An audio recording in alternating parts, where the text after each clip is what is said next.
साथियों,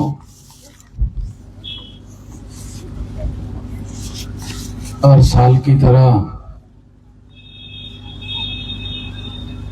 इस साल भी बाबा साहब अम्बेडकर की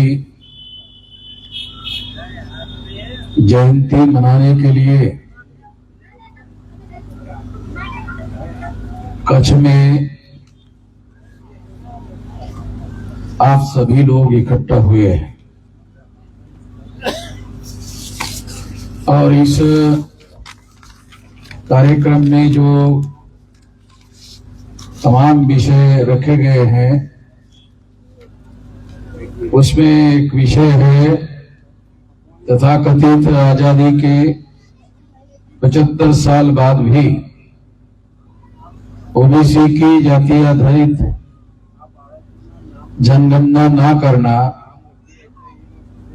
और वर्तमान जनगणना में जाति का कॉलम ना रखना ये शासक वर्ग का ओबीसी को बार बार छल करने की साजिश है। ये एक विषय है। दूसरा विषय है लोक प्रतिनिधित्व अधिनियम 1951 की कलम 61A के प्रबंध का उल्लंघन करके चुनाव में सारे मतदान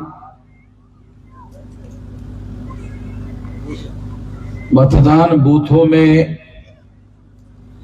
ईवीएम का उपयोग करना ये जनता के साथ धोखाधड़ी है। ये दूसरा विषय है। तीसरा है पहले यूजीसी की इक्विटी कानून बनाना और बाद में सुप्रीम कोर्ट में उसके पक्ष में कमजोर दलील से रोकना, ये खास करके एससी एसटी और ओबीसी के साथ धोखाधड़ी समान है। चौथा है फुल पेमेंट में कायमी नौकरी ना देकर करार आधारित भर्ती कर देश के बेरोजगार युवा धन को खत्म करने का बड़ा षड्यंत्र है, एक चिंतन। ऐसे तमाम विषय चर्चा करने के लिए रखे गए हैं। साथियों, आजादी को 75 साल हो गए हैं और इस 75 साल की आजादी में आज भी ओबीसी की जाति आधारित गिनती नहीं हो रही है।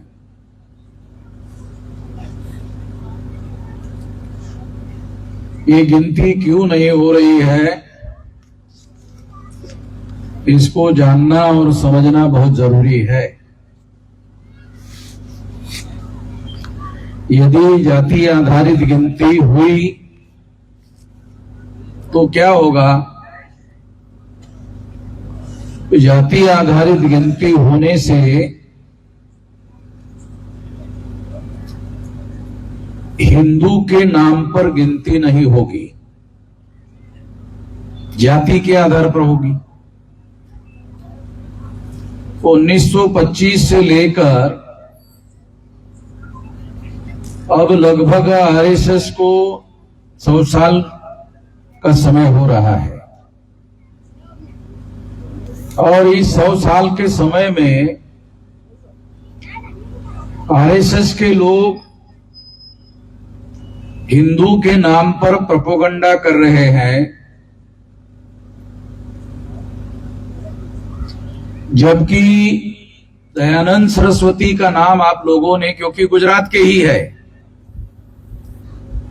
दयानंद सरस्वती ये कहा करते थे कि हिंदू मुसलमानों की दी हुई गाली है। अगर हिंदू मुसलमानों की दी हुई गाली है तो हिंदू के नाम पर ये लोग गिनती क्यों करते रहे? इसके बारे में हमने कभी नहीं सोचा, हमारे लोगों ने कभी नहीं सोचा। आखिर जो हिंदू है शब्द है, ये तो मुसलमानों के द्वारा, जब मुसलमानों का भारत में आगमन हुआ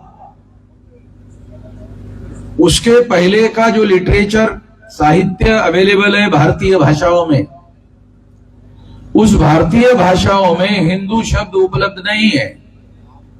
चाहे संस्कृत का लिटरेचर हो, क्योंकि आमतौर पर ब्राह्मणों का सारा लिटरेचर संस्कृत भाषा में है,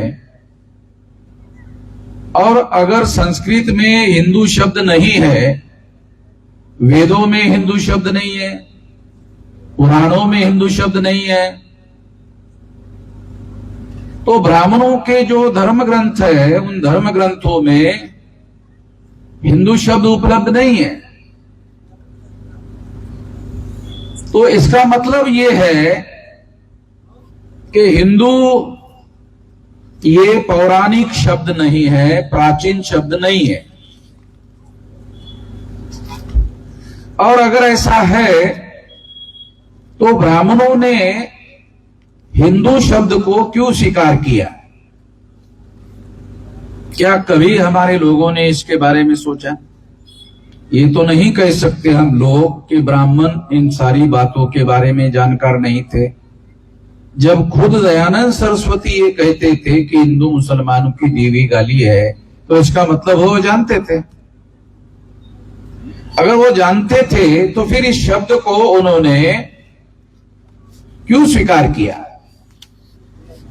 इसलिए स्वीकार किया कि अगर जाति के आधार पर गिनती होती है तो जाति के नाम पर ब्राह्मणों की भी गिनती होगी, क्योंकि ब्राह्मण भी एक जाति है। और अगर ब्राह्मण की जाति के आधार पर गिनती होगी तो जाति की संख्या का पता चलेगा।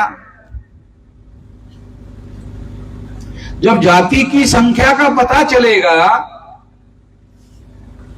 तो लोगों को कंपेयर करने के लिए, तुलना करने के लिए उन आंकड़ों का उपयोग, जो अधिकृत आंकड़े हैं, सरकार के आंकड़े हैं, तो लोगों को आंकड़े उपलब्ध होने की वजह से मौका मिलेगा। इस वजह से ब्राह्मणों ने योजना बनाई और जाति आधारित गिनती को रोकने के लिए उन्होंने हिंदू शब्द का उपयोग किया। जबकि ब्राह्मणों के धर्म का नाम ब्राह्मण धर्म है। ये भी ध्यान रखो कि ब्राह्मणों के जो धर्म का नाम है, रिकॉर्ड में भी ब्राह्मणों के धर्म का जो नाम है वो ब्राह्मण धर्म है। जब ब्राह्मणों के धर्म का नाम ब्राह्मण धर्म है तो ब्राह्मणों ने अपने धर्म का नाम त्याग क्यों किया? जो पहले उसका नाम लेते थे, बोलते थे, लिखते थे, क्यों त्याग किया? जब उन्होंने देखा कि अंग्रेजों के राज में सभी लोगों को अधिकार मिलेंगे, और अगर सभी लोगों को अधिकार मिलेंगे तो सभी जातियों को अधिकार मिलेंगे। शेड्यूल कास्ट के जातियों को अधिकार मिलेंगे, शेड्यूल ट्राइब के जातियों को अधिकार मिलेंगे, ओबीसी के जातियों को अधिकार मिलेंगे, और जाति के ही आधार पर सारा मामला अगर चलेगा तो ब्राह्मणों को भी 3.5% जाति के आधार पर ही मिलेगा। ऐसा होने से ब्राह्मणों का जो वर्चस्व है, जो सबसे ऊपर ब्राह्मण है, वो अधिकार के अनुसार संख्या के अनुपात में बहुत नीचे आ जाएंगे। तो उन्होंने ब्राह्मण धर्म शब्द का त्याग करने के पीछे और हिंदू धर्म शब्द का उपयोग करने के पीछे ये मकसद था ताकि ब्राह्मणों को हिंदू शब्द के पीछे छुपने का मौका मिल जाए और सभी लोगों को हिंदू कहकर ब्राह्मण धर्म का समर्थक बनाया जाए। इस रणनीति के तहत ब्राह्मणों ने ब्राह्मण शब्द का उपयोग करना छोड़ दिया और मुसलमानों की दी हुई गाली को अपने धर्म का नाम स्वीकार किया, जानते हुए भी स्वीकार किया, क्योंकि उनको मालूम था कि अंग्रेजों के राज में एडल्ट फ्रेंचाइज की चर्चा चल रही है, प्रौढ़ मताधिकार की चर्चा चल रही है, और अगर प्रौढ़ मताधिकार की चर्चा चल रही है तो हर 21 साल के व्यक्ति को वोट का अधिकार मिलेगा और हर एक को, हर जाति के लोगों को वोट का अधिकार मिलेगा। तो इस संख्या के अनुपात में ब्राह्मण लोगों का वर्चस्व भरभरा के गिर जाएगा, खत्म हो जाएगा। इसलिए ब्राह्मणों ने सोचा इसका क्या उपाय करें, तो इसलिए सभी जातियों को जाति के नाम पर इकट्ठा करने के बजाय उन्होंने हिंदू के नाम पर सभी जातियों को, जो मुस्लिम नहीं है, उनको पूछा कभी हिंदू कौन है, तो जो मुस्लिम नहीं है, जो क्रिश्चियन नहीं है, वो हिंदू है।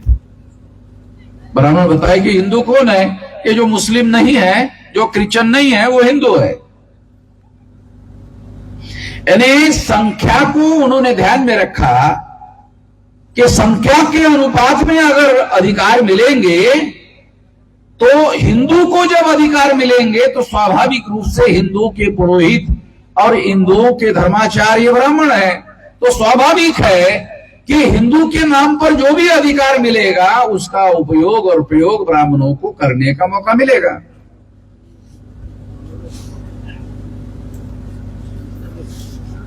ये बात अभी तक बहुत सारे लोगों को समझ में नहीं आती,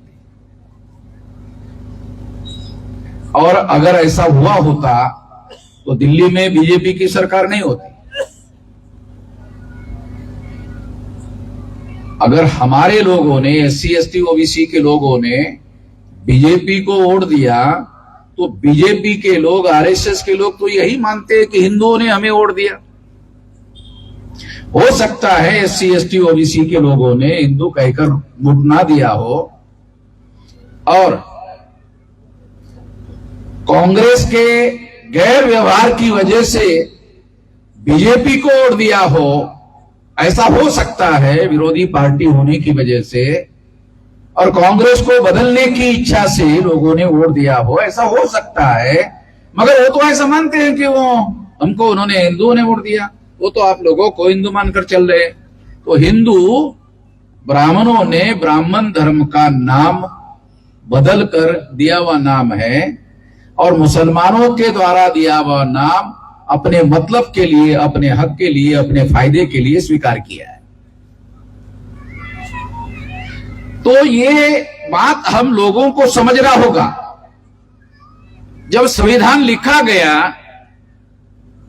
तो इस बात को बाबा साहब अम्बेडकर ने ध्यान रखा और एससी एसटी ओबीसी के लोगों को हिंदू के नाम पर अधिकार नहीं है। एससी एसटी ओबीसी के लोगों को जाति के आधार पर अधिकार है। जाति के आधार पर गिनती की जाती है, जाति के आधार पर संख्या की गिनती होती है, संख्या के अनुपात में अधिकार दिए जाते हैं। शेड्यूल कास्ट के लोगों की संख्या 15% है तो ऑल इंडिया में सेंट्रल गवर्नमेंट में उनको 15%, अगर आदिवासियों की संख्या 7.5% है तो 7.5%, तो एससी एसटी को सारे देश भर में 22.5% दिया जाता है। ओबीसी को अभी भी संख्या के अनुपात में अधिकार नहीं मिलता है, क्योंकि सुप्रीम कोर्ट ने इस बात को रोकने के लिए कई तरीके ढूंढे और उन्होंने मेरिट का सिद्धांत सामने लाया कि अगर एससी एसटी ओबीसी के लोगों को संख्या के अनुपात में रिजर्वेशन दिया जाएगा तो इंडियन एडमिनिस्ट्रेशन की योग्यता और प्रशासनिक कार्यक्षमता खत्म हो जाएगी। अभी 50% रिजर्वेशन है और साउथ इंडिया में 74.5% है। मंडल कमीशन ने रिपोर्ट तैयार किया, तमिलनाडु में 74.5% है, रिजर्वेशन। और मंडल कमीशन ने अपने रिपोर्ट में बताया कि देश में जो सर्वोत्तम एडमिनिस्ट्रेटिव योग्यता है और सर्वोत्तम एडमिनिस्ट्रेटिव रिजल्ट है वो तमिलनाडु में है। नॉर्थ इंडिया में बिहार और उत्तर प्रदेश यहां नहीं है। यहां नहीं है तो सबसे ज्यादा घटिया एडमिनिस्ट्रेशन और सबसे ज्यादा ब्राह्मणों का कंट्रोल प्रशासन में है, तो वहां रिजल्ट घटिया किस्म का है। ये मंडल कमीशन के रिपोर्ट में जो डाटा कलेक्ट किया गया, जो सर्वे किया गया, उसका आंकड़ा बता रहा हूं। इसका मतलब ये मेरी घर की बात नहीं है, ये भारत सरकार का जो रिपोर्ट है उस रिपोर्ट में ये बात लिखी हुई है। तो इसका मतलब ये है, इससे ये प्रूव हो जाता है कि जो रिजल्ट है वो रिप्रेजेंटेटिव गवर्नमेंट से आता है। रिप्रेजेंटेटिव गवर्नमेंट का मतलब है संख्या के अनुपात में लोगों को अधिकार अगर मिलता है तो इसका ज्यादा से ज्यादा बेनिफिट होता है, लोगों को ज्यादा से ज्यादा फायदा होता है। आखिरकार लोकतंत्र क्या है? लोकतंत्र क्या है? लोकतंत्र है रिप्रेजेंटेटिव सिस्टम। राजतंत्र के साथ अगर कंपेयर किया जाए, राजतंत्र में एक राजा होता है और राजा के बाद डायरेक्ट प्रजा होती है। राजा होता है, एक प्रजा होती है। लोकतंत्र में राजा और प्रजा नहीं, ये दो पिलर का सिस्टम नहीं होता है। लोकतंत्र में 4 पिलर का सिस्टम होता है। एक विधायिका, जहां कानून बनाया जाता है। एक कार्यपालिका, जो विधायिका है उसमें इलेक्टेड रिप्रेजेंटेटिव होते हैं। कार्यपालिका में IAS, IPS, IRS, Indian administrative services, public service commission के द्वारा ऑल इंडिया की परीक्षा दिलवाकर जो मेरिटोरियस लोग हैं उनको आईएएस, आईपीएस, आईआरएस अधिकारी बनाया जाता है और उसके द्वारा इंडियन एडमिनिस्ट्रेशन चलाया जाता है। तीसरा है जुडिशरी। तो इसमें जुडिशरी में जो लॉ से संबंधित लोग हैं, जो परीक्षा पास किए हुए लोग हैं, उन लोगों को ही लिया जाता है डिस्ट्रिक्ट एडमिनिस्ट्रेशन में। और डिस्ट्रिक्ट एडमिनिस्ट्रेशन में जो लोग 10-15 साल की सर्विस है उन लोगों को जज बनाया जाता है और जो जज बनते हैं उनको 10-20 साल के बाद में हाई कोर्ट का जज बनाया जाता है एक्सपीरियंस के आधार पर 50% तक। और जो 50% है वो हाई कोर्ट और सुप्रीम कोर्ट में जो लोग वकालत करते हैं उनके पास कम से कम 10 साल की सुप्रीम कोर्ट और हाई कोर्ट में वकालत करने का अनुभव है, उनको हाई कोर्ट का जज बनाया जाता है। यानी योग्यता को ध्यान में रखा जाता है, उनको रिप्रेजेंटेशन दिया जाता है। तो इस तरह से चौथा है पिलर लोकतंत्र का है, वो है मीडिया।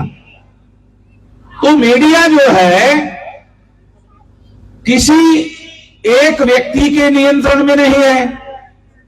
आप देखेंगे कि आप अपना आजकल तो जो टाइम्स ऑफ इंडिया है, चाहे अंग्रेजी के अखबार हो चाहे हिंदी के अखबार हो, आप लोग सुनकर हैरान हो जाओगे कि सोशल मीडिया में उनको आना पड़ रहा है। यानी जितने लोग टाइम्स ऑफ इंडिया पढ़ते हैं उससे ज्यादा ये जो सोशल मीडिया है वो पढ़ते हैं। तो उन लोगों को टाइम्स ऑफ इंडिया को और बड़े बड़े अखबारों को अपने अखबार के खबरों को सोशल मीडिया में रखना पड़ता है। तो सोशल मीडिया ज्यादा पावरफुल, ज्यादा लोगों तक पहुंच रखने वाला हो गया है। तो ये जो लोकतंत्र में 4 पिलर है, ये 2 पिलर का सिस्टम नहीं है। राजाशाही में राजा और प्रजा, लोकतंत्र 4 पिलर पर खड़ा है, 4 हिस्सों में अधिकारों को बांटा गया है, एकाधिकार को खत्म कर दिया गया है। एकाधिकार को खत्म करना भी लोकतंत्र का मौलिक सिद्धांत है। ये हमारे बहुत सारे लोगों को ये जानकारी नहीं है। तो इस बात को ध्यान में रखते हुए हमारे देश में लोकतंत्र, जो लोकतंत्र का सिद्धांत है उसके अनुसार काम कर रहा है। तो सबूत ये कहते हैं कि इस तरह से काम नहीं कर रहा है। इसका क्या सबूत है? इसका सबूत है आजादी के पहले और 19वीं शताब्दी के दरमियान हम देखते हैं कि 1885 को कांग्रेस की स्थापना हुई और कांग्रेस की स्थापना अंग्रेजों की मदद से ब्राह्मणों ने की। जब अंग्रेज छोड़कर चले गए तो अंग्रेजों ने जवाहरलाल नेहरू को प्रधानमंत्री नॉमिनेट किया।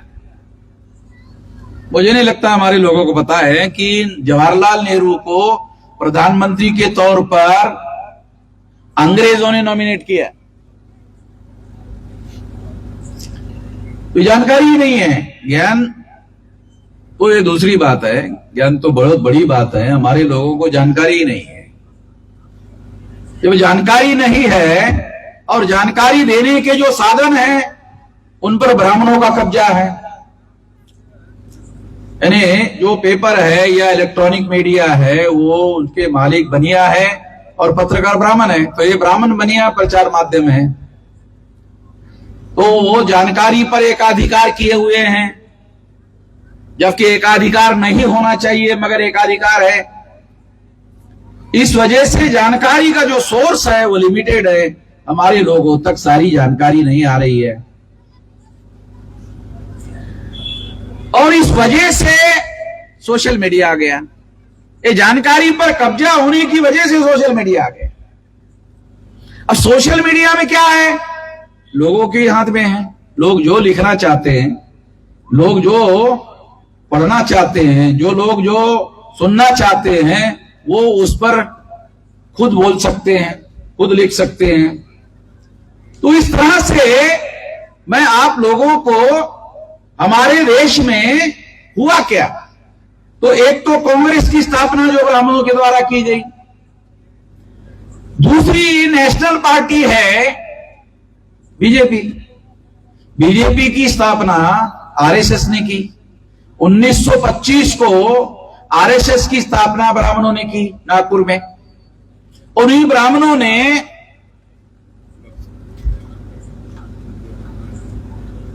जनसंघ नाम की पार्टी बनाई। उसके संस्थापक जो है वो ब्राह्मण ही थे, शायद बलराज मधोक वगैरह थे। और जब भारतीय जनता पार्टी बनी तो उसके संस्थापक पंडित अटल बिहारी वाजपेयी ने भारतीय जनता पार्टी बनाई, जनसंघ को खत्म करके। तो इस तरह से ये जो आज भारतीय जनता पार्टी बनी हुई है वो भी ब्राह्मणों की पार्टी है। जिसको प्रधानमंत्री के तौर पर नॉमिनेट किया गया है वो ओबीसी है। ध्यान रखो, बहुत खास बात समझा रहा हूं कि जो आज प्रधानमंत्री नरेंद्र मोदी है उसको ब्राह्मणों के द्वारा नॉमिनेट किया गया है। तो Narendra Modi is not a elected prime minister of India, is a nominated prime minister of India. ये नॉमिनेटेड प्राइम मिनिस्टर है, ब्राह्मणों के द्वारा नॉमिनेटेड है। तो हमारे बहुत सारे लोगों को यह भी पता नहीं है कि इलेक्टेड रिप्रेजेंटेटिव और नॉमिनेटेड रिप्रेजेंटेटिव में क्या फर्क होता है। बाबा साहब अंबेडकर जब 1932 को राउंड टेबल कॉन्फ्रेंस में गए तो उन्होंने मामला उठाया कि हमें अंग्रेजों के द्वारा नॉमिनेटेड रिप्रेजेंटेशन नहीं चाहिए, हमें इलेक्टेड रिप्रेजेंटेशन चाहिए। और बाबा साहब अंबेडकर के प्रयास के द्वारा बाद में इलेक्टेड रिप्रेजेंटेशन का सिस्टम लाया गया और इलेक्शन के द्वारा चुनाव होते हैं। जो पहला इलेक्शन 32 के बाद हुआ 37 में, तो बॉम्बे प्रोविंस से बाबा साहब आम्बेडकर ने 17 लोगों को चुनवा कर लाया था। तो ये बहुत सारी बातें, बहुत सारा इतिहास है जिसको जानना और समझना बहुत ज्यादा जरूरी है। अभी हमारे ये जो वर्तमान पार्लियामेंट है, वर्तमान पार्लियामेंट में 131 मेंबर पार्लियामेंट है शेड्यूल कास्ट शेड्यूल ट्राइब के, मगर ये सारे के सारे नॉमिनेटेड रिप्रेजेंटेटिव है। बाबा साहब आम्बेडकर ने अंग्रेजों से लड़ झगड़ कर सेपरेट इलेक्टोरेट की डिमांड की थी और सेपरेट इलेक्टोरेट लागू हो गया था। सेपरेट इलेक्टोरेट की डिमांड की थी और सेपरेट इलेक्टोरेट लागू हो गया था। सेपरेट इलेक्टोरेट का क्या मतलब है? शेड्यूल कास्ट के लोग कैंडिडेट होंगे और शेड्यूल कास्ट के लोगों को ही वोट देने का अधिकार होगा। बाकी उस चुनाव क्षेत्र में ब्राह्मण और तत्सम तमाम लोगों को वोट देने का अधिकार नहीं होगा। शेड्यूल कास्ट का कैंडिडेट, शेड्यूल कास्ट के ही वोटर, शेड्यूल कास्ट के वोटर को शेड्यूल कास्ट का कैंडिडेट चुनने का अधिकार होगा। शेड्यूल ट्राइब के वोटर, शेड्यूल ट्राइब का कैंडिडेट, शेड्यूल ट्राइब के वोटर्स को शेड्यूल ट्राइब का ही कैंडिडेट चुनने का अधिकार होगा। ये सेपरेट इलेक्टेड था। इसका मतलब क्या था? तो बाबा साहब आम्बेडकर ने अंग्रेजों को कहा कि शेड्यूल कास्ट के लोग अछूत है, जो लोग अस्पृश्यता का पालन करते हैं वो उनको वोट कैसे देंगे? जो अस्पृश्यता का पालन करते हैं वो उनको वोट नहीं दे सकते। इसलिए आदिवासियों को जंगली कहते हैं, उनको इंसान भी मानने के लिए तैयार नहीं है, उनको वोट कैसा देंगे? इसलिए उनको सेपरेट इलेक्टोरेट होना चाहिए और उनके ही लोगों को वोट देने का ऐसा एक अलग चुनाव क्षेत्र बनाया जाना चाहिए जिसमें उनको ही चुनाव लड़ने का और उनके ही लोगों को वोट देने का अधिकार होना चाहिए। इससे क्या होता? इससे रियल रिप्रेजेंटेटिव चुनकर जाते।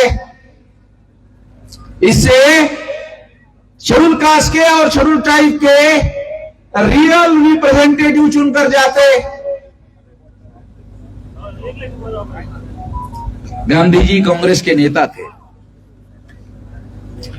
गांधी जी ने कहा ये मुझे मंजूर नहीं है, यानी रियल रिप्रेजेंटेटिव एससी एसटी का मुझे मंजूर नहीं है।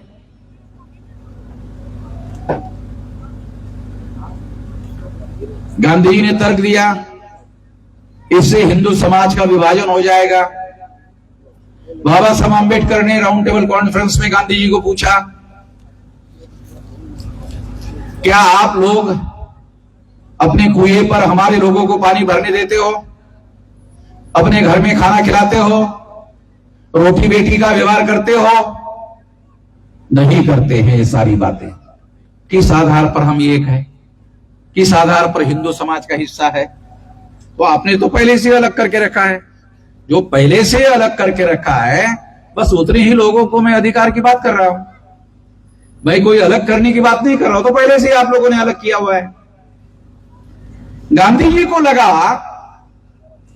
कि इससे रियल रिप्रेजेंटेटिव चुनकर जाएंगे और पार्लियामेंट में ये जो रियल रिप्रेजेंटेटिव है, ये रियल रिप्रेजेंटेटिव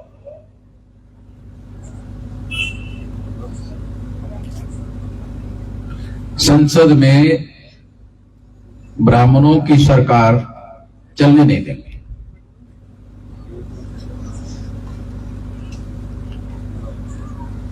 ब्राह्मणों की जो सरकार आएगी आजादी मिलने के बाद, वो सरकार चलने नहीं देंगे, क्योंकि ये सेपरेट इलेक्टोरेट से लड़ाकू किस्म के लोग चुनकर जाएंगे जो पार्लियामेंट में अपने हक अधिकार की ज्यादा से ज्यादा लड़ाई लड़ने वाला ही आदमी इस सिस्टम में चुनकर जाएगा। तो पार्लियामेंट में 131 मेंबर पार्लियामेंट होते आज के तारीख के अनुसार।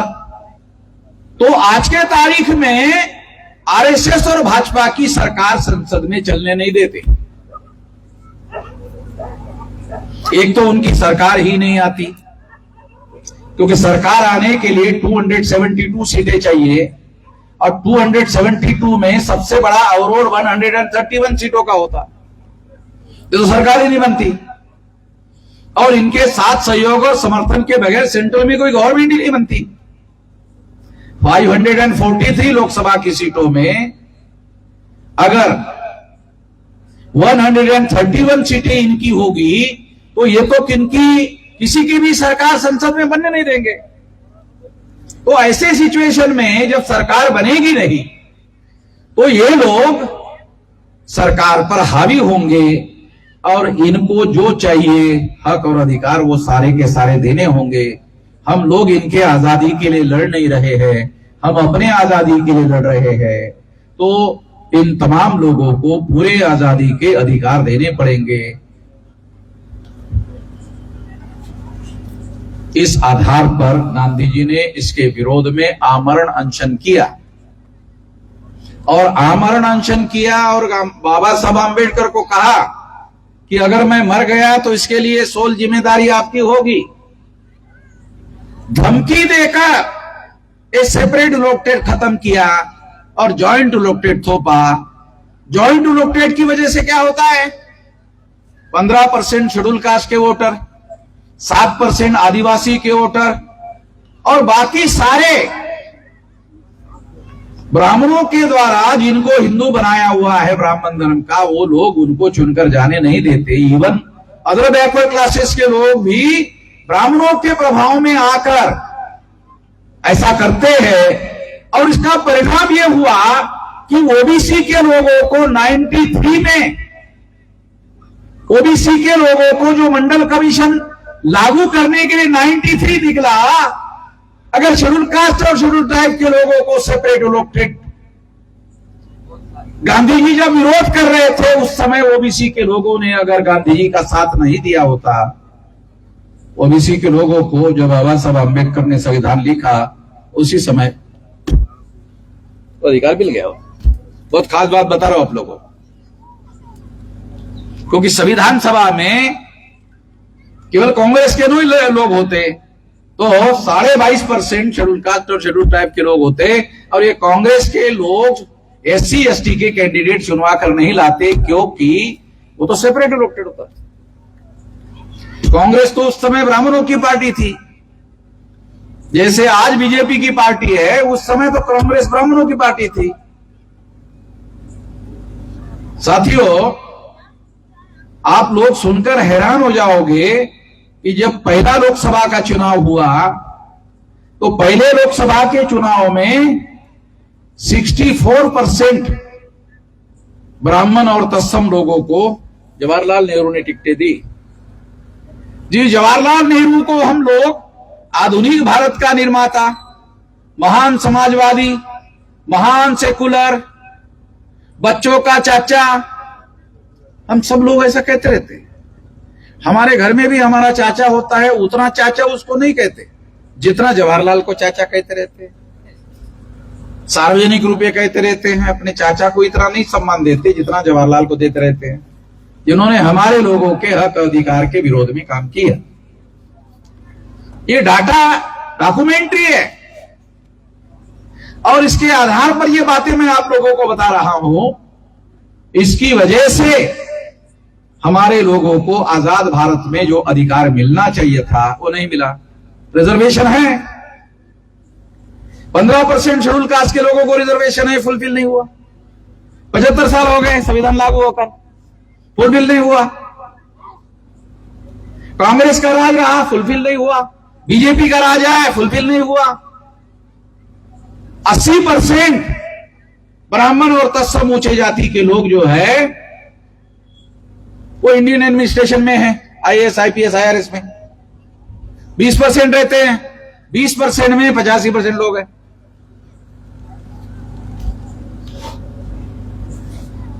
इवन आप लोगों को हैरानी होगी, मुझे तो यह हैरानी होती है कि क्षत्रिय लोग जो ब्राह्मण 3.5% है, वो ज्यादा से ज्यादा संख्या में प्रशासन में है, वो क्षत्रिय लोग भी उसका विरोध नहीं करते।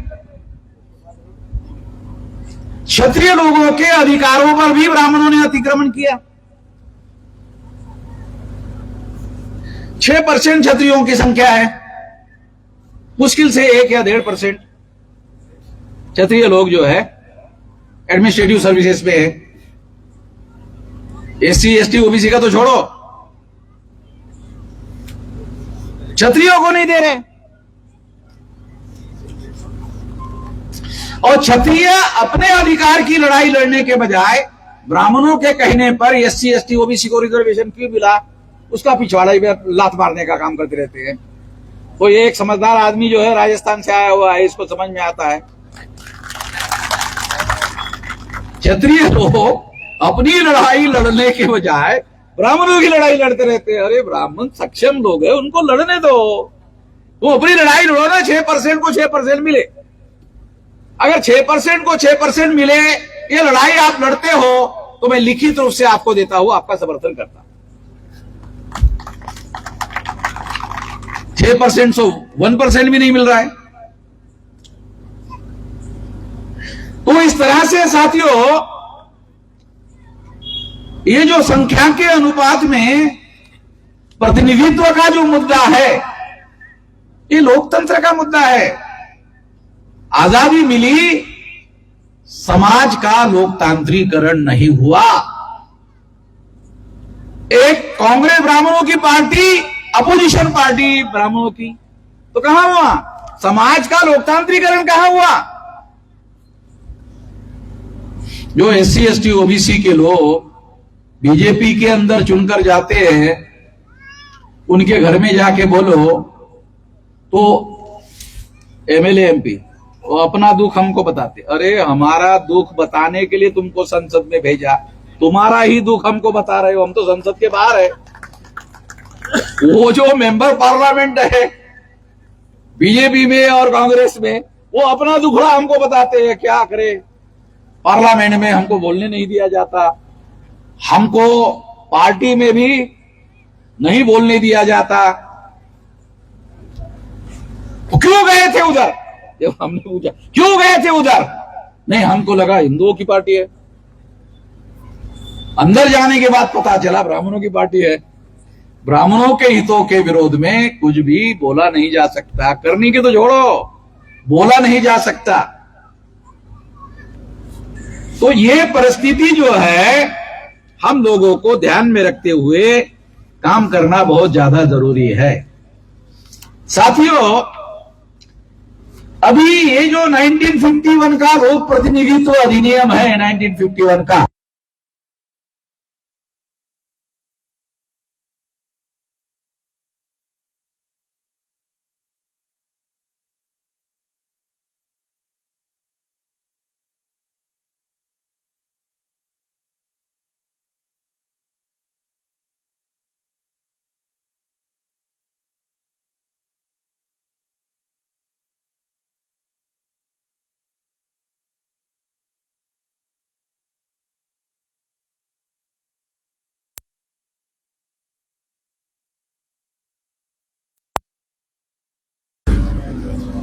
ईवीएम मशीन के पहले बहुत सारी संसद में तीसरी शक्ति हुआ करती थी। जैसे ईवीएम आ गया, तीसरी शक्ति गायब हो गई। और ये तीसरी शक्ति एससी एसटी ओबीसी माइनॉरिटी की हुआ करती थी, ये उनकी पार्टियां हुआ करती थी। ये तीसरी शक्ति गायब हो गई। एक बीजेपी है तो एक कांग्रेस है, दोनों पार्टियां ब्राह्मणों की है। ब्राह्मणों की संख्या 3.5% है। अगर दोनों की पार्टियां ब्राह्मणों की है, उनकी संख्या 3.5% है, तो इसका मतलब दोनों के हिस्सों में 2.25% है। 2.25 इसके, 2.25 उसके, तो 2.25 में ग्राम पंचायत में पंच चुनवा कर नहीं लाया जा सकता, सरपंच नहीं बनाया जा सकता। जो लोग ग्राम पंचायत का सरपंच नहीं बना सकते, वो देश की पंचायत का प्रधानमंत्री नॉमिनेट कर रहे हैं। तो ये नरेंद्र मोदी नॉमिनेटेड है। ए ब्राह्मणों ने उसका नाम प्रपोज किया, उसके बाद ब्राह्मणों ने कैसे किया? आरएसएस ने उसका समर्थन किया। फिर भारतीय जनता पार्टी ने नरेंद्र मोदी का नाम प्रपोज किया, तो ये तो पार्टी तो उनके कब्जे में है। पार्टी ने यानी ब्राह्मणों ने नरेंद्र मोदी का नाम किया। ये वजह है नरेंद्र मोदी ओबीसी का होने के बावजूद भी ओबीसी की जाति आधारित गिनती नहीं कर रहा है, क्योंकि उसको मालूम है ब्राह्मणों ने मुझे प्रधानमंत्री बनाया, अगर मैं जाति आधारित गिनती करता हूं तो सबसे ज्यादा खतरा ब्राह्मण धर्म को पैदा होगा, और ब्राह्मण धर्म को खतरा पैदा होगा तो ब्राह्मण मुझे इशारा कर देंगे पार्टी के लोगों को, और मीटिंग बुलाकर, सांसदीय मंडल की मीटिंग बुलाकर रेजोल्यूशन पास करके खत्म कर देंगे। तो इसलिए साथियों, ये नरेंद्र मोदी क्यों नहीं कर रहा है, ओबीसी का होकर भी कई क्यों नहीं कर रहा है, तो ये भारतीय जनता पार्टी आरएसएस जो ब्राह्मणों का संगठन है उनके द्वारा नरेंद्र मोदी को नॉमिनेटेड किया है। नॉमिनेटेड अंग्रेजी शब्द है, उसका हिंदी अनुवाद है नामधारी। नॉमिनेटेड का अर्थ है नामधारी, तो ये नामधारी है, नामधारी प्रतिनिधि, इलेक्टेड रिप्रेजेंटेटिव, लोक नियुक्त प्रतिनिधि, नामधारी प्रतिनिधि, लोक नियुक्त प्रतिनिधि, ये फर्क हमको समझना होगा। तो नामधारी प्रतिनिधि है क्योंकि आरएसएस के लोगों ने, जो ब्राह्मणों का संगठन है, और भारतीय जनता पार्टी जो ब्राह्मणों का संगठन है, उसका जो ब्राह्मणों का संगठन है उन्होंने नरेंद्र मोदी को नॉमिनेट किया। इस वजह से नरेंद्र मोदी नॉमिनेटेड यानी नामधारी प्रधानमंत्री है, इसलिए मौलिक फैसले लेने का अधिकार नरेंद्र मोदी के पास नहीं है। जाति आधारित गिनती और उसमें ओबीसी की जाति आधारित गिनती, ब्राह्मणों का पूरा वर्चस्व खत्म हो जाएगा, क्योंकि आम आदमी से लेकर लोगों को डाटा के आधार पर पता चलेगा। 1931 के सेंसस के अनुसार ये आंकड़ा 52% था, मगर ये जो चीफ मिनिस्टर अभी बिहार का था, अभी वो दिल्ली जा रहा है, नीतीश कुमार, वो जब मुख्यमंत्री बने तो मुख्यमंत्री बनने के बाद उन्होंने ओबीसी की गिनती की, तो उसकी संख्या निकली 64%। तो सजा के तौर पर उसको मुख्यमंत्री पद से हटाकर दिल्ली भेज रहे। अब दिल्ली में उसको कैबिनेट में मंत्री बनाएंगे कि नहीं बनाएंगे, तो कोई निश्चित कोई खबरें हैं? नीतीश कुमार को मंत्री बनाया जाएगा दिल्ली में? तो इस तरह से मैं ऐसा मान रहा हूं कि ओबीसी की जाति आधारित गिनती में जो 64% आंकड़ा निकला बिहार में, उसकी दंड के स्वरूप नीतीश कुमार को संभव था दिल्ली में भेजा जाएगा, और दिल्ली में अगर उसको कैबिनेट मिनिस्टर बनाया भी जाएगा तो भारतीय जनता पार्टी के मंत्रिमंडल में एक मंत्री के तौर पर मुख्यमंत्री होना और एक कैबिनेट मिनिस्टर होना में बहुत ज्यादा अंतर होता है। कैबिनेट मिनिस्टर अगर नरेंद्र मोदी के मंत्रिमंडल में अगर नीतीश कुमार मंत्री बन जाते हैं तो ये इनडायरेक्टली आरएसएस और भाजपा के नियंत्रण में जाकर उनको काम करना होगा। इंडिपेंडेंटली वहां किसी प्रकार का कोई काम करने का अधिकार उनको नहीं मिलेगा। तो इसलिए साथियों, ये सारी बातें हम लोगों को समझना बहुत ज्यादा जरूरी है, और ये सब करने के लिए उनके लिए ईवीएम सुटेबल है। जो बैलेट पेपर है वो सुटेबल नहीं है। ईवीएम सुटेबल है क्योंकि ईवीएम में जो गड़बड़ी होगी वो मशीन के अंदर होगी। मशीन के अंदर गड़बड़ी होगी, बाहर पता ही नहीं चलेगा। बैलेट पेपर में पता चल जाता। वो गिनती करने में सामूहिक रूप से गिनती होती थी तो वहां सभी पार्टी के लोग होते थे वहां, तो वहां गड़बड़ी का पता चलता था। ये मशीन के अंदर वोटर होते हैं और इसका कोई अता पता नहीं चलता। टेक्नोलॉजी में अगर आकाश में कोई आदमी गया है, कोई यान गया है, तो बॉम्बे में इसरो में बैठे बैठे वहां गड़बड़ी हो गई, वो यहां बैठे बैठे दुरुस्त करते। तो बॉम्बे में बैठे बैठे उस मशीन में दुरुस्त करते हैं। ईवीएम मशीन में इधर ही रहती, उधर नहीं रहती, इधर रहती। वहां अगर कुछ कर सकते हैं तो इधर के इधर आंकड़ों को इधर निकाल कर इधर डाल देना है,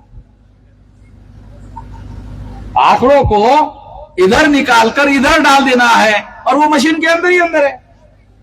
किसी को बाहर कोई पता चलने का मतलब नहीं है। सरकार बीजेपी की, अपोजिशन पार्टी कांग्रेस की, दोनों ब्राह्मणों की पार्टियां, इलेक्शन कमीशन उनकी मशीनरी वो अपने हिसाब से चलाते हैं, और उनकी देखरेख करने के लिए मशीन को हाथ भी लगाने के लिए मना करते रहे, नहीं इसको हाथ नहीं लगाने का। यानी अभी अनटचेबिलिटी खत्म हो गई है ऐसा कहते हैं, मगर मशीन के साथ अभी भी अनटचेबिलिटी चल रही है, हाथ नहीं लगाने देते। तो निश्चित रूप से ये सारी गड़बड़ियां हो रही है, और ये जो गड़बड़ियां हो रही है, ये गड़बड़ियां भारत सरकार पर केवल ब्राह्मणों का कब्जा बना रहे, इसके लिए ये सारा का सारा षड्यंत्र चल रहा है। इसलिए हम इसके विरोध में हैं और ये बदलना चाहिए। इसके लिए हम आपको जागरण कर रहे हैं, और इसके लिए 23 अप्रैल को हमारा ईवीएम मशीन के विरोध में भारत बंद भी है। आप लोगों को जानकारी हो रही होगी, आप लोगों को भी जानकारी हो रही होगी कि 23 अप्रैल को इस मुद्दे पर हम लोगों ने भारत मुक्ति मोर्चा के द्वारा भारत बंद करने का ऐलान किया हुआ है। हमारा काम चलेगा और तब तक चलता रहेगा जब तक ये खत्म नहीं होता। तो मेरा ऐसा मानना है कि अगर वो लोग इस बात को खत्म नहीं करते हैं, तो खास बात समझा रहा हूं, अगर वो खत्म नहीं करते हैं तो हमारा आंदोलन बढ़ेगा। तो मैं चाहता हूं खत्म ना करें, हमारा आंदोलन बढ़ाने के लिए इनडायरेक्ट हमारी मदद करें, क्योंकि इशू रहेगा तो आंदोलन रहेगा, इशू खत्म होगा तो आंदोलन भी खत्म हो जाएगा। एक बड़ा इशू है, इसके आधार पर सारे देश भर में नेशनल लेवल का आंदोलन खड़ा किया जा सकता है। ईवीएम बहुत बड़ा सेंसिटिव मुद्दा है, बहुत खतरनाक मुद्दा है। ये सारे लोकतंत्र को हाईजैक करने का कार्यक्रम है। इसके विरोध में साथियों हमारा आंदोलन जारी रहेगा। इस आंदोलन को आप साथ सहयोग और समर्थन करेंगे, इस आशा और विश्वास के साथ आपने मेरी बात ध्यान से सुनी, इसके लिए आभार, धन्यवाद। 10 बज गए हैं, इसलिए मैं कानून का उल्लंघन किए बगैर अपनी बात को यहीं पर समाप्त करता हूं। धन्यवाद।